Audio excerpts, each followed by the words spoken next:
좀 더 자세히 들여다보면 아무래도 선수들의 변화가 있죠.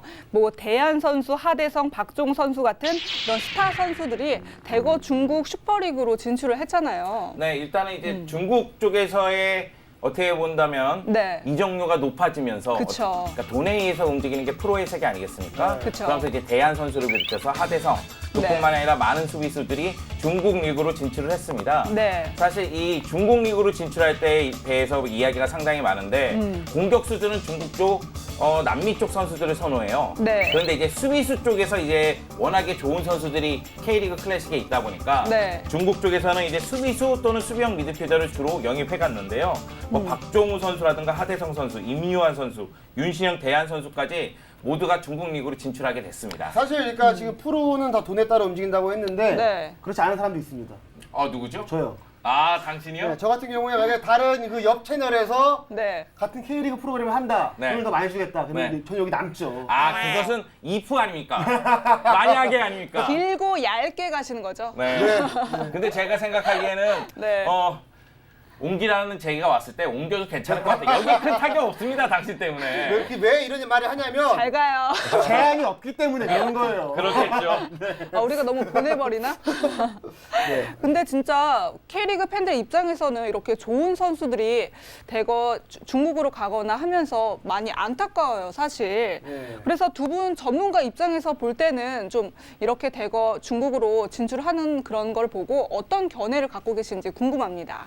저는 일단 이게 다 어쩔 수 없는 상황이라고 생각을 해요. 왜냐면 그쵸. 중국의 이런 좀 그 돈의 힘이 막강하기 때문에 좀 쉽게 이길 수 없고. 자본의 힘. 네. 네. 그래서 이제 현실을 받아들이고 좀 K리그가 좀 더 좋은 유망주를 육성해서 네. 앞으로 더 이제 많은 돈을 벌어들이는 좀 그런 네. 리그의 역할을 하는 것도 이제 중요할 것 같아요. 네. 사실 K리그 시장 자체가 네. 굉장히 얼어 있습니다.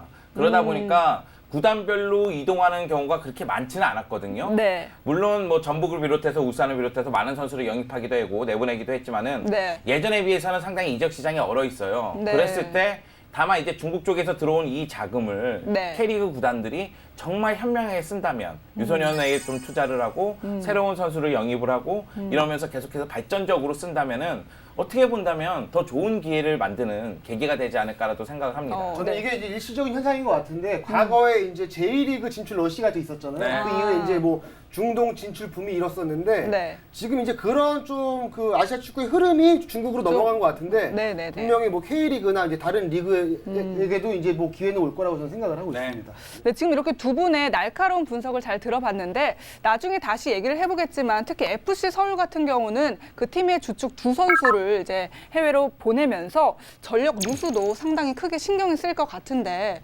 어떻게 보시나요? 그러니까 지금 네. 뭐 어떤 공격수가 온다고 하더라도 대안만큼 해주기에는 굉장히 어렵죠. 어렵거든요. 네. 그래서 지금 뭐 하파이 코스타 선수가 왔는데 아직까지는 뭐 잘 모르겠습니다. 근데 네.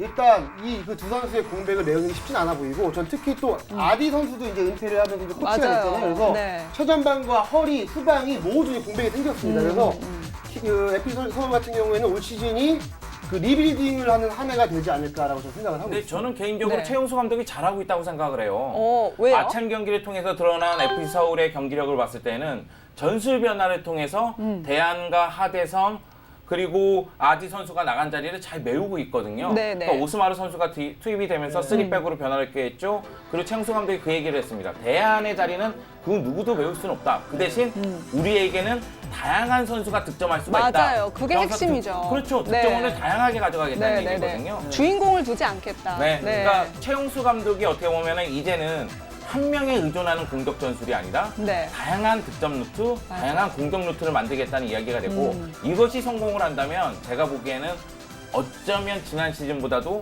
더 위력적인 모습이 나타날 수도 있다. 한 단계 더 도약할 수 있는 그렇습니다. 또 계기가 될 수도 있겠죠.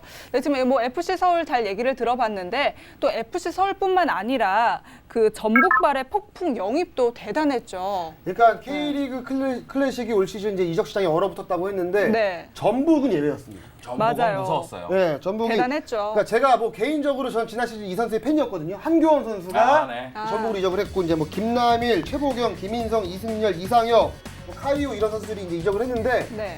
아시아 챔피언스리그 첫 경기를 보니까 정말 대단하더라고요. 네. 아니 대단했죠. 한기원이 굉장히 빠른데 한기원이 후반에 교체하고 뛰니까 갑자기 더 빠른 김인성이 들어왔어요. 그런 모습을 보면서 올 시즌에 좀 전북이 우승을 위한 막대한 투자를 하지 않았나 싶습니다. 사실은 전북이 케빈과 이동국을 앞세워서 패스를 주고받으면서 측면 쪽에서 크로스를 올리면 네. 그 앞에서 툭탁툭탁해서 네, 골을 네. 만드는 경향이 많았어요. 네네네. 그런데 제가 생각하기에는 물론 아침 경기에 이동국 선수가 안 나왔기 때문이고 케빈이 이제 이적을 했기 때문인지 몰라도 이승기, 한교원, 김인성, 레오나르도 모두가 빠릅니다. 맞아요. 거의 발이 빠르죠. 공격 쪽에서의 스피드가 너무나 무서워졌고요. 네. 그리고 공격 루트가 너무나 많아요. 그러니까 이 팀은 소위 얘기해서 저희가 근 몇 년 동안 닭공 그 얘기를 했지 않습니까? 네. 근데 진정한 닭공을 올 시즌에 또 보여주지 않을까 그런 생각이 좀 제가 듭니다. 이제 육상으로 치면 거의 뭐 자메이카 같은 그런 팀이에요. 그렇죠. 네. 미친 듯이 뛰는 팀이에요. 미친 듯이.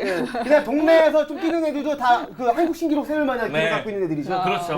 그리고 전북 같은 경우는 이번에 영입을 워낙에 잘했고 거기다 이제 경험 많은 선수들도 곳곳에 배치가 됐고 네. 한경원 같이 개인 능력이 뛰어난 선수도 배치를 하면서 더블 스쿼드를 구축한 유일한 팀이라는 얘기도 듣고 있습니다. 네. 그 정도로 영입의 효과를 톡톡히 볼 것 네, 같습니다. 그리고 또, 예, 네. 저는 뭐 다른 젊은 선수들도 젊은 선수들이지만 네. 김남일 선수를 좀 네. 주목하고 싶은데 왜냐면 어. 항상 이렇게 잘하는 팀은 신구 조화가 잘 이루어져 있거든요. 그쵸, 예. 중요하죠. 네, 그런 면에서 이제 김남일 선수가 중원에서 이제 경험을 바탕으로 경기를 좀 풀어나가는 그 능력을 최혜 감독이 좀 기대를 하는 것 같아요.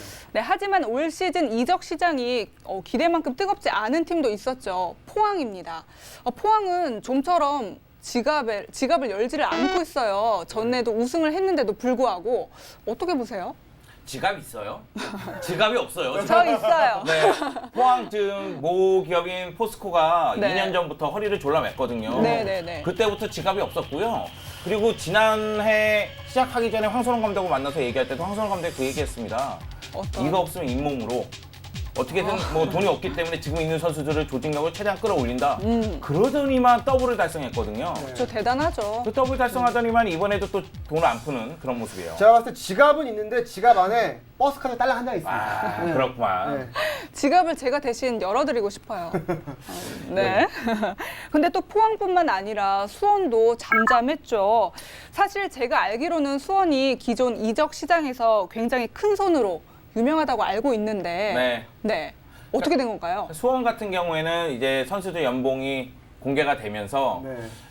긴축 정책이 들어갔습니다. 그러면서 이적 시장에서 돈을 아끼고 있는 모습인데요. 그러다 보니까 이번 이적 시장에서도 돈을 안 쓰면서 어떻게 해서든 좀 전력을 보강하려는 그런 모습이었고, 그럼에도 불구하고 수원의 그 사기라든가 동기부여는 굉장히 강하다고 해요. 네. 그러니까 오히려 과거에는 좋은 선수들이 영입되면서 우리는 우승할 수 있어 막 이런 분위기에서 이제 시즌을 시작했다가 된통 당하는 경우가 있었는데 네. 이제는 우린 좀 위험해 하지만은 가능해 이렇게 분위기가 바뀌었다고 합니다. 그러니까 이제 수원은 지난 시즌까지 이제 뭐 그 근 몇 년 동안 외국인 선수들이 대부분 실패를 했거든요. 이제 거기에 굉장히 많은 돈을 쏟아 부은 실패를 해서 그게 이제 올 시즌에는 굉장히 좀 타격이 되는 걸로 보이고, 그러니까 그런 거죠. 그러니까 좋은 학원 다 보내놨는데 공부를 안 했어요. 못 했어요. 이제는 학원을 안 보내는 거예요. 아니지, 좋은 과외 선생님을 데리고 왔는데 성적이 안 오르니까 네. 과외 선생을 그냥 짜러버리는 어쨌든 거지. 공식적인 이적 시장은 마감이 됐고 아직 계약을 하지 못한 몇몇 선수들이 남아 있잖아요. 네. 근데 그 선수들의 행보도 이제 팬들의 무척 관심이 집중이 되고 있는데 김현애 기자가 카더라 통신 이런 거 알고 계신 거 있으면 좀 풀어주세요 오늘. 일단 저는 아는 게 별로 없어요. 그런데 좀 만들고 있지. 소문난 잔치집에 먹을 거 아까 없다? 우리 전화 연결했던 황진성 선수도 네. 좀 여기저기 몇 군데 네. 팀에서 좀 제의가 오는 걸로 알고 있어요. 그런데 아까 너무 직접적으로 물어보기가 그래서 안 물어봤는데 아. 그렇고 그다음에 해외 쪽으로 좀 알아보는 선수들이 좀 많이 있다고 그래요. 오. 지금 뭐 굉장히 좀 경험 많은 선수들은 뭐 네. 중국이나 이런 쪽으로 많이 좀 알아보고 있다고 합니다. 그러니까 포항 쪽하고 재계약을 못한 선수들은 네, 뭐 노영민 아마도 이제 선수나, 예, 타 그렇죠. 팀들이 좀 군침을 좀 흘리지 않을까 그런 생각을 갖고 있습니다. 그리고 이제 뭐 지금 뭐 계약이 성사되진 않았지만 더 많은 선수들이 전북의 오퍼를 받았었어요. 네. 얘기 들어보니까 한 번씩은 전북이 다 찔러왔던 선수들이 많습니다. 예. 전북 대단합니다. 네.